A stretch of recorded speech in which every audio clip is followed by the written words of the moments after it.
Marcus Washington had learned to wear grief like a second skin. 3 years had passed since Maya's death, but some mornings he still reached across the bed expecting to find her there, still warm, still breathing, still his. The empty space always reminded him that life was crueler than any nightmare his mind could conjure. He woke at 4:30 every morning in their small apartment in South Chicago, moving through the darkness with practiced efficiency. Down the narrow hallway, past the peeling wallpaper he kept promising himself he'd replace, he stopped at his daughter's door. Zara slept curled around her stuffed elephant, the one Maya had won for her at the county fair just weeks before the accident. She was 7 now, growing up so fast it terrified him. Every day she looked more like her mother, the same warm brown eyes, the same stubborn set to her jaw when she didn't get her way. Marcus allowed himself 30 seconds to watch her sleep before continuing to the kitchen. Coffee, shower, the lunch he'd pack for Zara, the uniform he'd ironed despite knowing it would be filthy within an hour of his shift.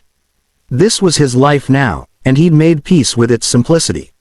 No room for dreams when you were just trying to survive. By 6:15, he had Zara dressed and fed, her wild curls pulled into 2 puffy pigtails that Maya would have done better. His mother, Gloria, arrived at 6:30 as she did every weekday, her face worn but determined, ready to take Zara to school and watch her until Marcus finished his evening shift. "Baby, you look exhausted," Gloria said, touching his cheek the way she had since he was a boy. "When's the last time you slept a full night?" "I sleep fine, Mama," Marcus lied, kissing her forehead. He knelt down to Zara's level, straightening the collar of her school uniform. "You be good for Grandma, okay? Listen to your teachers. No fighting with Tommy even if he says your hair looks funny." "Tommy says everybody's hair looks funny," Zara replied seriously, then threw her small arms around his neck. "I love you, Daddy. Love you more, baby girl. More than all the stars. More than all the universes." Zara completed their ritual, and Marcus felt that familiar ache in his chest. Maya had started that game. Every time one of them left, they'd try to outdo each other with how much they loved each other. Now it was just him and Zara, keeping Maya alive in the small ways they could. The bus ride to downtown took 45 minutes, and Marcus used the time to close his eyes, not sleeping but not quite awake either. He worked as a maintenance supervisor at Chen Tower, a gleaming 70-story monument to wealth and power that seemed to mock the struggling neighborhoods visible from its upper floors. The building housed Chen Industries' corporate headquarters, along with dozens of other companies that paid rent higher than most people's annual salaries. Marcus had been working there for 5 months, having been promoted from the night cleaning crew after his supervisor noticed his attention to detail and his ability to fix things that broke. The pay was better. Not good, but better, and it came with health insurance that meant Zara could see a real doctor instead of waiting 6 hours at the free clinic. For that, Marcus would scrub toilets and smile at executives who looked through him like he was invisible.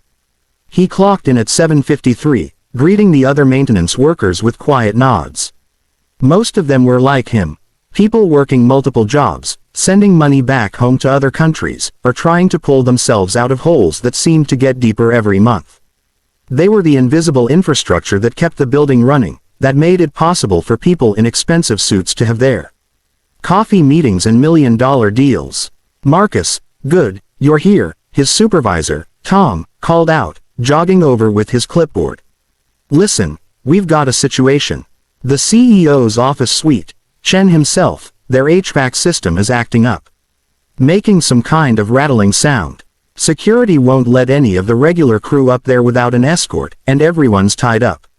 I need you to head up there now, before he arrives at 9. Marcus felt his stomach tighten.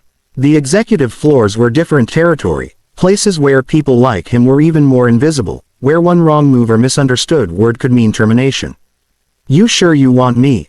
I can fix it, but you're the best tech we've got, Marcus. Plus, you're professional. You won't make us look bad up there." Tom clapped him on the shoulder. 69th floor. Security will meet you at the elevator." The elevator ride felt like ascending into another world. Marcus watched the floor numbers climb, watched his reflection in the polished brass doors.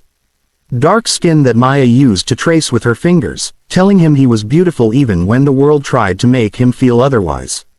Broad shoulders that carried too much weight. Eyes that had seen too much loss. He straightened his uniform and tried to look like someone who belonged. The 69th floor was silent luxury. Thick carpets that swallowed sound. Original artwork on the walls. The kind of space where even the air seemed expensive. A security guard, young and overly serious, escorted Marcus to a massive wooden door with a gold nameplate. Robert Chen, CEO. "Make it quick," the guard said. "Mr. Chen arrives at 8:45. You need to be gone by then." The office was obscene in its opulence. Floor-to-ceiling windows offering a view of the entire city. Furniture that probably cost more than Marcus made in a year. But it was the wall behind the desk that made him stop breathing.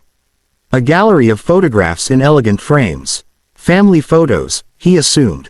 An elderly Asian couple, a young Robert Chen graduating from what looked like Harvard. A beautiful Asian woman in a wedding dress. Children at various ages. And then, Maya. Marcus's toolbox slipped from his hand, hitting the carpet with a muffled thud. He walked toward the wall as if in a trance, his heart pounding so hard he could hear it in his ears. It couldn't be. It wasn't possible. But there she was, Maya, wearing a yellow sundress he'd never seen, standing on a beach he didn't recognize, laughing at something beyond the camera's frame. Same smile that had lit up his world. Same dimple in her left cheek. Same small scar above her eyebrow from when she'd fallen off her bike as a child. But this Maya looked different somehow. Her hair was styled differently. The clothes were designer brands they could never afford. She stood next to the same beautiful Asian woman from the wedding photo, both of them beaming at the camera. Marcus's hands shook as he reached up, almost touching the glass of the frame. What was this? Some sick coincidence. A woman who just happened to look exactly like his wife. But no, he knew Maya's face better than his own. He'd memorized every curve, every expression, every tiny detail during their 7 years together and the 3 years since he'd lost her. "What are you doing in here?" The voice was sharp, authoritative. Marcus spun around. A man in his late 50s stood in the doorway, Asian features, silver-streaked hair, wearing a suit that probably cost more than Marcus's car. Robert Chen, the CEO, had arrived early. I'm sorry, sir," Marcus stammered, his mind still reeling. "I was sent to fix the HVAC. The guard said you wouldn't be here until." The guard was wrong. Chen's eyes were cold, assessing. Then they followed Marcus's gaze to the wall of photographs, and something shifted in his expression. "Is there a problem?" Marcus knew he should shut up. Should grab his tools, do the job, and get out. But the words tumbled out anyway, raw and desperate. "Sir, why is my wife's picture on your wall?" Chen froze. The color drained from his face as he stared at Marcus with sudden, terrible intensity. "What did you say?" "That woman." Marcus pointed at the photograph with a trembling hand. "In the yellow dress. That's Maya. Maya Washington. She was my wife. She died 3 years ago in a car accident." His voice cracked. "Why do you have her picture?" Robert Chen moved slowly into the office, closing the door behind him with a quiet click. When he spoke, his voice was hollow, shattered. "That's not Maya Washington. That's Maya Chen, my daughter. And she didn't die 3 years ago. She died 5 years ago, when she was 23 years old. A car accident in California, on her way back from visiting a friend." The world tilted sideways. Marcus grabbed the edge of the desk to steady himself. "That's impossible. We were married. We had a daughter together. Zara. She's 7 now. Maya died when Zara was 4. I have a daughter." The words came out as barely a whisper. Chen sank into his chair as if his legs would no longer hold him. His hands gripped the armrests so tightly his knuckles turned white. "I have a granddaughter." "No, you don't understand," Marcus insisted, but doubt was creeping in like ice water in his veins. "Maya was my wife. We met at community college. We got married at City Hall when she got pregnant. We lived in South Chicago. Her parents were dead. She told me they died when she was young." Chen's laugh was bitter, broken. "Her parents aren't dead. I'm sitting right here. Her mother, Linda, is at our home in Lincoln Park." He stood up abruptly, walked to the wall, and took down the photograph of Maya in the yellow dress. He held it out to Marcus with shaking hands. "Look at the back." Marcus flipped the frame over. In elegant handwriting, it read, "Maya Chen, Martha's Vineyard, Summer 2017. Age 21. No, Marcus breathed. This can't be right. The woman I married, the mother of my child, was my daughter, Chen said, and now there were tears streaming down his face. My daughter who disappeared 8 years ago. Who ran away from home and vanished completely. My daughter who I spent millions trying to find. Who I thought might be dead because we could never find any trace of her. His voice rose. You're telling me she was alive? She was married. I have a grandchild. And she's been dead for 3 years and nobody told me. Marcus felt like he was drowning. She told me her name was Maya Harris before we married. She said her parents died in a fire. She said she had no family. Why would she lie? Why would she? He couldn't finish. The implications were too enormous, too devastating. Because she was running from this. Chen gestured around the office, his face twisted with anguish. From this life, this money, this pressure. I pushed her too hard. Expected too much. She was brilliant, Marcus. So brilliant it scared me. Full ride to Stanford at 16. But she was fragile too. Sensitive. The expectations, the constant scrutiny because she was Robert Chen's daughter, it crushed her. We had a fight about her future, about the path I'd planned for her life.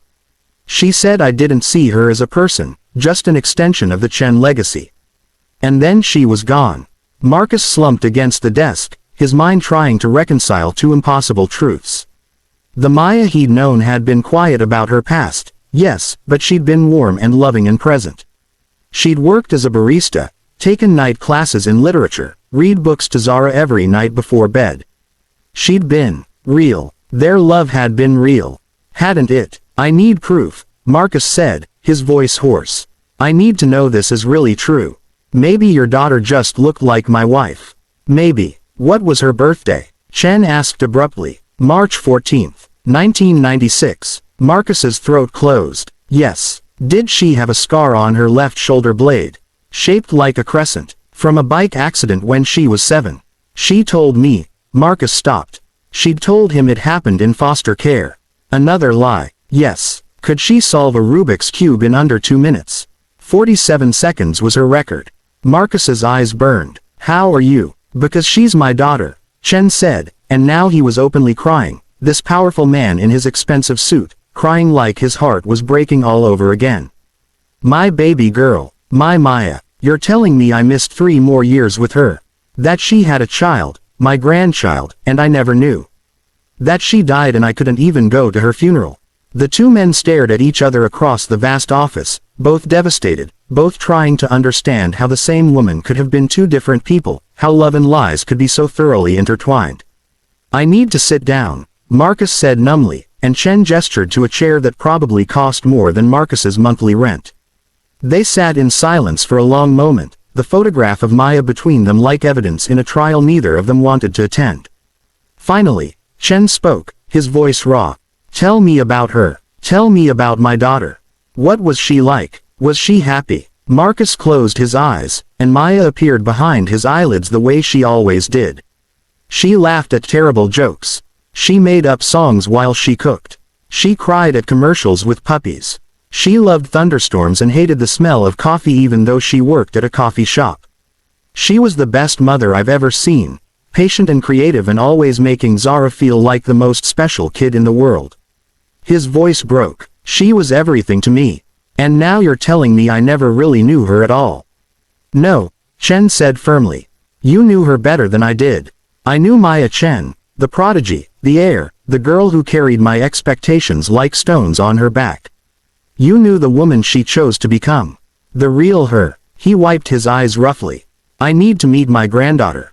Please. I need to know she exists. I need to see Maya in her. Marcus's protective instincts flared. I don't know if that's. I'm not trying to take her from you, Chen said quickly. I'm not trying to claim rights I don't deserve.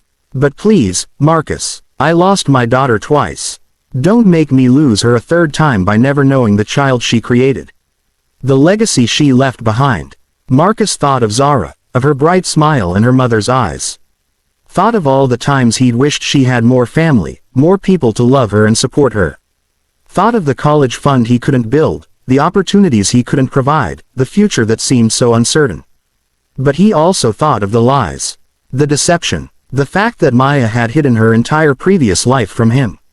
What else hadn't she told him? Who else had she been? I need time, Marcus said, standing up on unsteady legs. This is too much. I need to think. I need to. He looked at the photograph one more time. I need to understand why she lied to me. If I can help you understand, Chen said, standing as well, I'd like to try. I have her journals, her belongings, things she left behind when she ran. Maybe together we can figure out who she really was. Who we both lost. Marcus nodded slowly, grabbed his toolbox, and moved toward the door. Then he stopped, turned back. The HVAC was fine. There was no rattling. The guard must have heard. Something else. A ghost of a smile crossed Chen's face. Fate, perhaps, making sure we found each other. I don't believe in fate, Marcus said. Not anymore. But as he rode the elevator back down to the world he knew, leaving behind the impossible revelation on the 69th floor, Marcus wasn't sure what he believed in anymore. Everything he thought he knew about his life, his marriage, his wife, all of it had been built on a foundation that was crumbling beneath his feet. And somewhere in that wreckage was the truth about Maya, waiting to be found. Chapter 2. The Pieces of Maya. Marcus didn't remember the rest of his shift. He moved through the building like a ghost, fixing leaks and replacing light bulbs and responding to radio calls, but his mind was 69 floors up, trapped in that moment of impossible recognition. When Tom asked if he was feeling okay, Marcus just nodded and kept working. What else could he do? Fall apart in the middle of the lobby? Scream at the universe for taking away his certainty along with his wife? He texted his mother that he'd be home late, giving some excuse about overtime. The truth was he couldn't face Zara yet, couldn't look into those eyes, Maya's eyes, without knowing which Maya he was seeing. The barista who'd loved him, or the billionaire's daughter who'd been running from a life she couldn't stand. At 6:30, long after his shift ended, Marcus found himself sitting on a bench in Millennium Park, watching families take photos in front of the beam.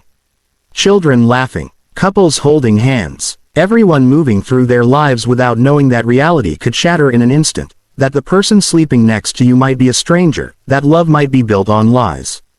His phone buzzed. An unknown number. This is Robert Chen. Please don't hang up. I got your number from building security. I hope that's not too invasive. I just wanted to say that my offer stands. If you want to know more about Maya's past, I have information. No pressure. No strings attached. Just a father who wants to understand his daughter, and a grandfather who'd like to know his granddaughter when you're ready. My personal number is this one. Call anytime. Marcus stared at the message for a long time. Then he typed back, tomorrow. After my shift. I need to know why she lied to me. The response was immediate. Thank you. I'll be waiting. That night, Marcus lay in bed staring at the ceiling, Maya's face flickering through his memory like a film reel. Their first meeting. Her taking his coffee order with a shy smile, writing her number on his cup with a little heart. Their first kiss in the rain outside her apartment. The day she told him she was pregnant, terrified and hopeful all at once. Their tiny city hall wedding, just the two of them and a couple of witnesses pulled from the hallway, Maya wearing a simple white dress from Target and looking more beautiful than any bride he'd ever seen. Had any of it been real? Or had he been married to a ghost, a fiction, a woman who was always preparing to disappear? Daddy, Zara's small voice came from the doorway. Why are you sad? Marcus sat up, forcing a smile. Just thinking about Mama. Come here, baby girl. Zara climbed into bed with him, curling into his side the way she had since she was tiny. I miss Mama too, but Grandma says she's watching us from heaven, making sure we're okay. Do you remember her? Marcus asked softly. What do you remember? Zara was quiet for a moment, thinking. She smelled like vanilla, and she sang me a special song. The one about the mockingbird. And she used to make funny voices when she read my books. And she told me I was her miracle baby because she didn't think she could have kids and then I happened. Zara looked up at him. That's why she named me Zara. It means princess. She said I was her princess miracle. Marcus's chest tightened. Maya had told him the name was just because she liked how it sounded. Another small deception, or just something she hadn't shared. How many little secrets were buried in their relationship, waiting to surface now that she wasn't here to explain them? Did Mama have any family? Zara asked suddenly, like aunts or uncles or grandparents. Why do you ask that, sweetheart? Because Emma at school has 4 grandparents and 6 aunts and uncles and a million cousins. And I just have you and Grandma Gloria. I was wondering if Mama had people somewhere that we don't know about.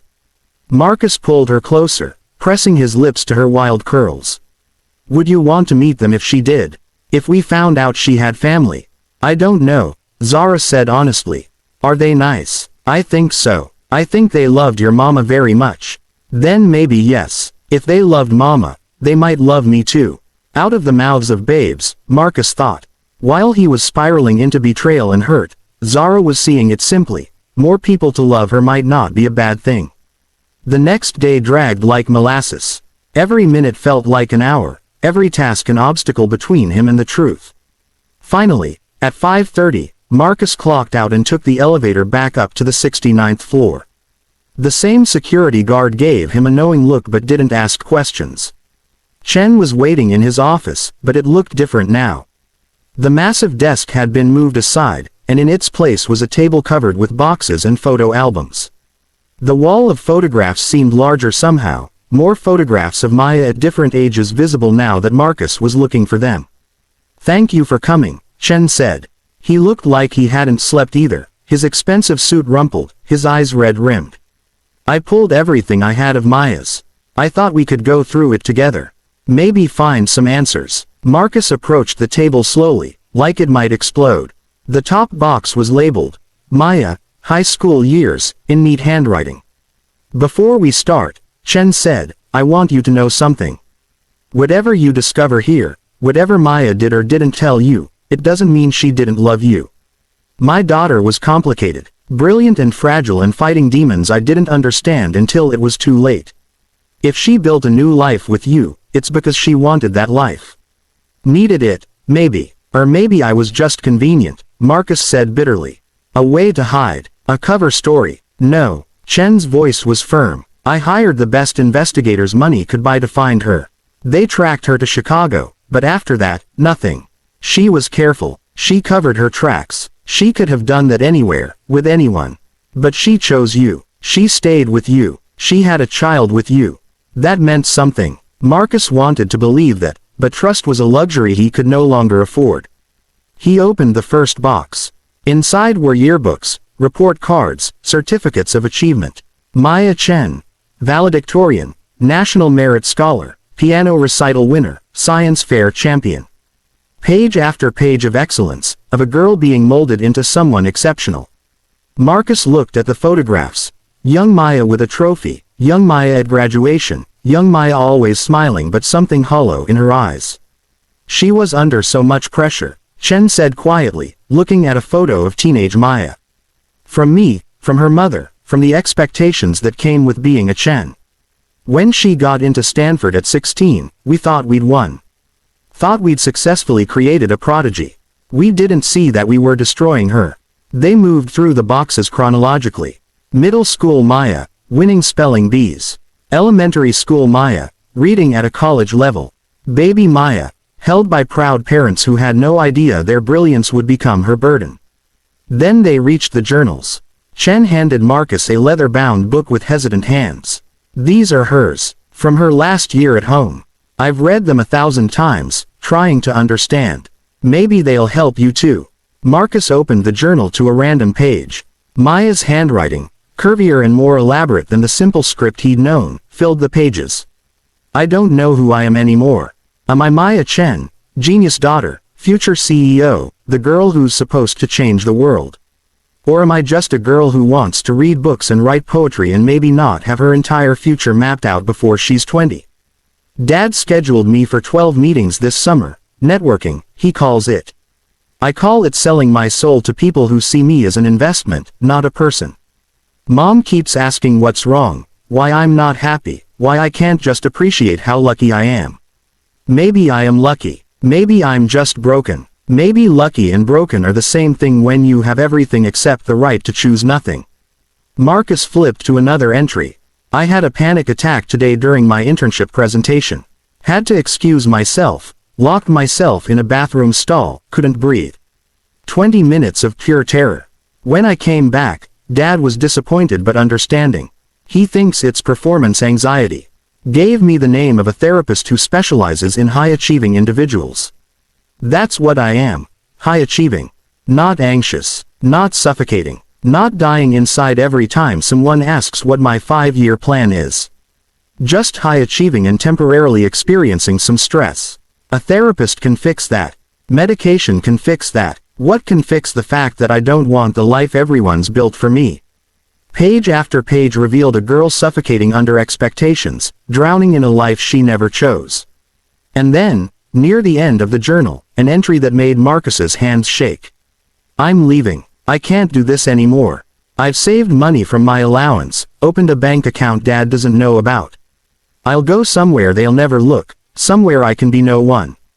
Just a regular girl with a regular life making regular choices. I know this will hurt them. I know Dad will search for me, that Mom will cry, that they'll never understand.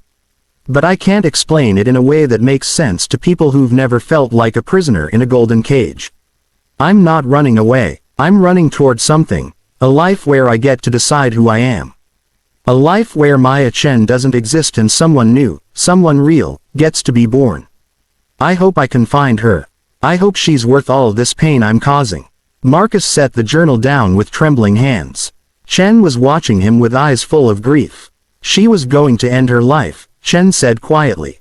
That's what I thought when she disappeared. That the pressure had become too much and he couldn't finish. Finding out she chose life, chose to start over, it doesn't make the pain less, but it makes it different. She survived. For a while, she survived. She became Maya Harris, Marcus said, the pieces clicking together. Started over with a new name, a new history. No family, no expectations, no billions of dollars of legacy weighing on her shoulders. Just a normal girl trying to live a normal life. And she met you. Chen smiled sadly. She chose you. Built a life with you. Had a child with you. That's not fake, Marcus. That's not a lie. That's her fighting like hell to keep the freedom she'd claimed. If she didn't tell you about her past, it's because she was trying to protect her future. Marcus picked up another photograph from the table, Maya and her mother, both wearing matching dresses at some charity gala. Did she ever try to contact you? In those 5 years before she died? Chen shook his head. Nothing. Complete silence. The investigators would find traces, a coffee shop job in Austin, a lease in Portland, but by the time we got there, she was gone. She stayed ahead of us.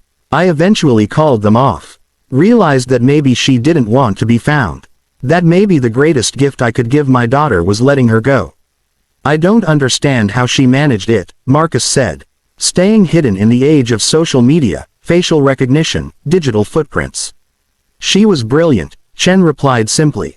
She planned it, studied how to disappear, changed her appearance, cut her hair, wore different makeup, gained weight so facial recognition would be less accurate.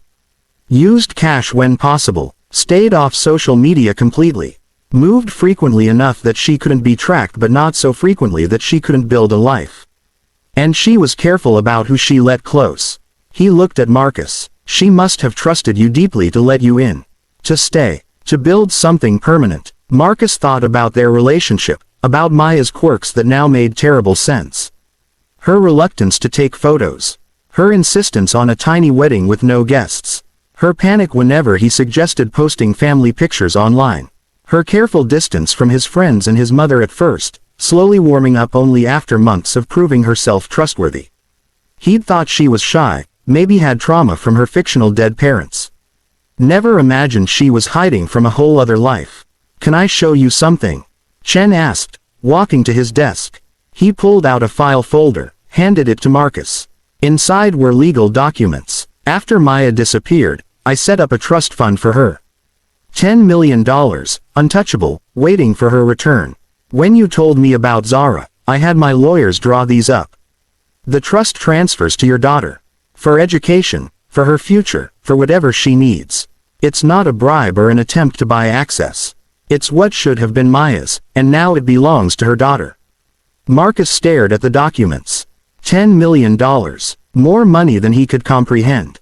Enough to ensure Zara never struggled the way he had, never had to choose between food and rent, never had to watch other kids get opportunities she couldn't afford. It was everything he'd ever wanted for his daughter. It also felt like blood money. Payment for a granddaughter Chen had never met, a life he'd pushed Maya away from. "I can't accept this," Marcus said, though the words felt like ripping out his own heart. "It's not yours to accept or refuse," Chen said gently. "It's Zara's. Maya's daughter. My granddaughter. Please don't punish her for her mother's choices or my mistakes. The money sits in a trust. She can't touch it until she's 18, and even then, it's structured to prevent misuse. It's not about buying your forgiveness or her love. It's about making sure she has every opportunity Maya was running from but might have wanted for her own child." Marcus closed his eyes, thinking of Zara. Of her bright future that suddenly had doors opening everywhere. Of college funds and opportunities and freedom from the grinding poverty that had defined his entire life. Could he really deny her that because of his pride? Because of his hurt over Maya's lies? "I need to think," Marcus said. "This is too much. All of it. I understand." Chen handed him a business card with a different number than before. "This is my personal cell phone. Not the work line. Call me when you're ready. Or if you never want to speak to me again, I'll understand that too. But please, at least consider letting me meet Zara. Once. I won't push for more. I just need to see her. Need to see Maya alive in the world, even if it's only in her daughter's eyes." Marcus took the card, pocketed it, looked one more time at the wall of photographs, at all the Mayas that had existed before his Maya. Young Maya, privileged Maya, brilliant Maya, suffocating Maya. Did you love her? Marcus asked suddenly. Did you love Maya, or did you love what you wanted her to be?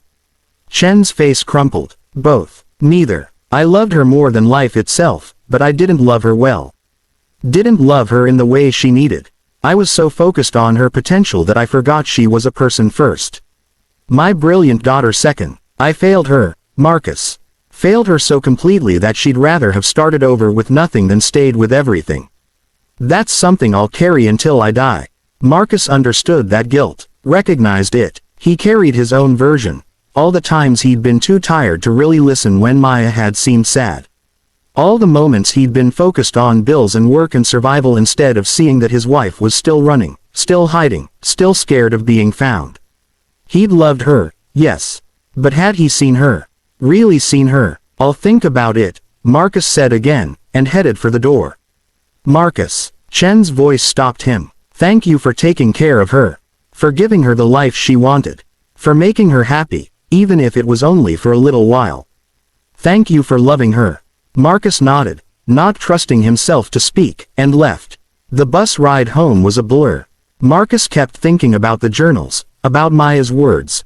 I'm running towards something, a life where I get to decide who I am. Is that what she'd found with him? Freedom, choice, a life small enough that she could control it, simple enough that she could be real.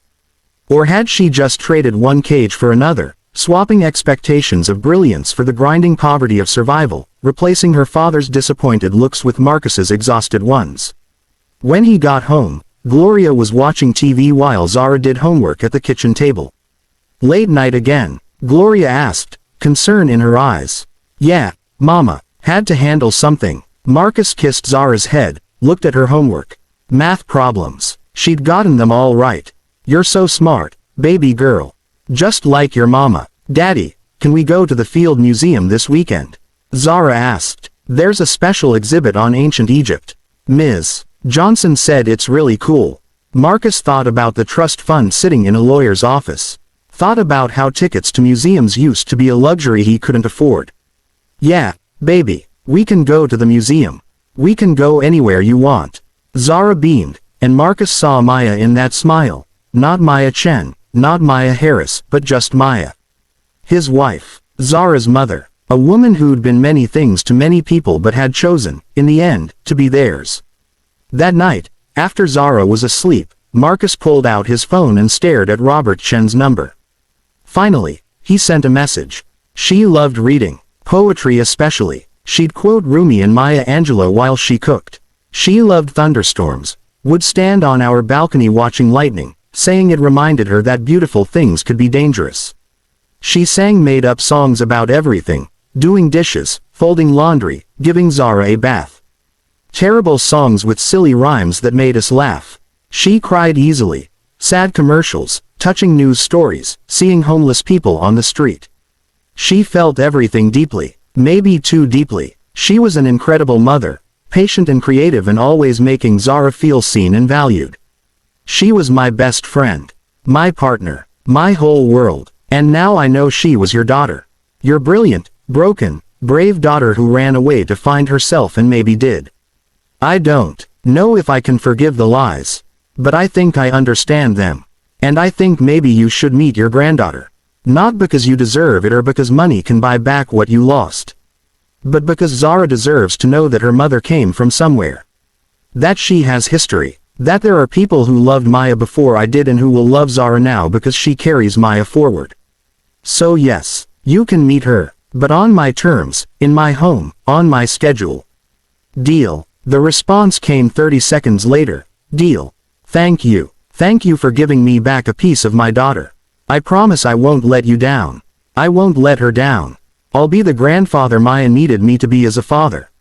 I'll learn from my mistakes. Marcus put the phone down and walked to Zara's room.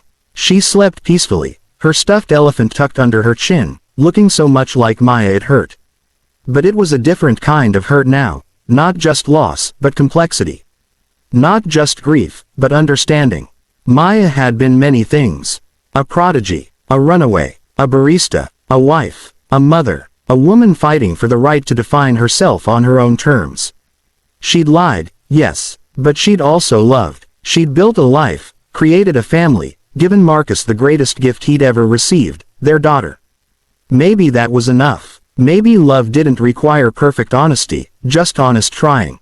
Maybe Maya had been trying the whole time, fighting to be the person she wanted to be instead of the person she'd been told to be.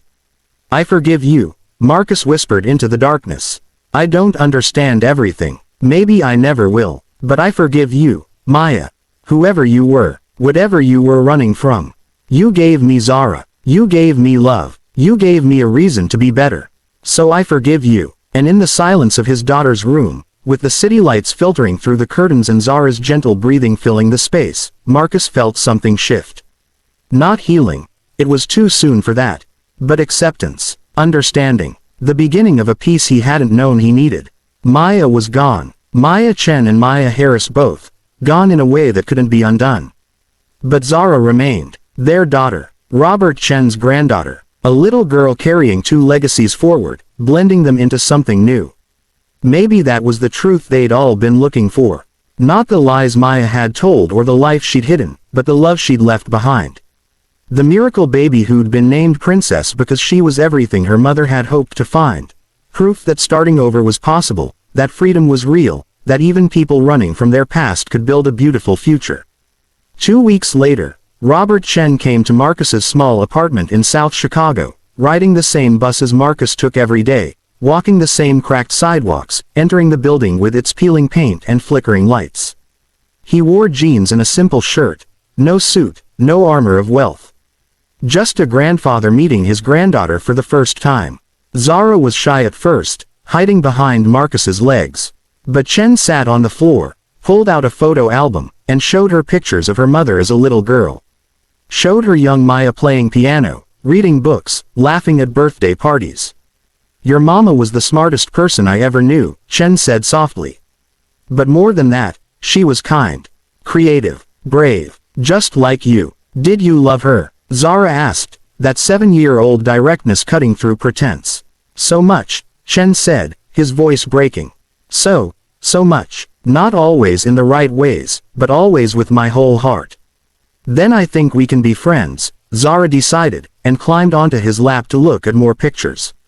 Marcus watched them together, past and future, grief and hope, and felt something settle in his chest. Maya had built this, intentionally or not, had created a bridge between the life she'd left and the life she'd chosen. And now it was up to him to keep that bridge standing, to help Zara walk between worlds, to make sure she had both legacies, the wealth and the struggle, the privilege and the resilience, the Chen brilliance and the Washington heart. As Chen told Zara stories about her mother's childhood, editing out the pressure and the pain, focusing on the joy and the love, Marcus understood something profound. Maya hadn't been running from her father. She'd been running from who her father needed her to be. And in finding Marcus, in building their small life together, she'd found who she actually was, not a prodigy or a disappointment, not an heiress or a barista, but just Maya. A woman who loved deeply, laughed easily, and gave her daughter a name that meant princess, because every girl deserves to know she's royalty, no matter where she comes from or where she's going. That night, after Chen left with promises to stay in touch, to be present, to help without controlling, Marcus tucked Zara into bed and sang her the mockingbird song Maya used to sing. Then he added something new. Your mama loved you more than all the stars. More than all the universes. More than all the lives she could have lived. She chose you, baby girl. And that means you were loved in a way most people never are, completely, ferociously, without reservation. Don't ever forget that. I won't, Daddy, Zara whispered, her eyes already closing. Tell me again tomorrow. Every day, Marcus promised. For the rest of your life. And as he left her room, Marcus realized that this was the truth he'd been searching for. Not the facts of Maya's deception or the details of her past life, but the essential truth that transcended all of it. She had loved them. Imperfectly, inexpertly, but absolutely. And that love, complicated and messy as it was, had been real.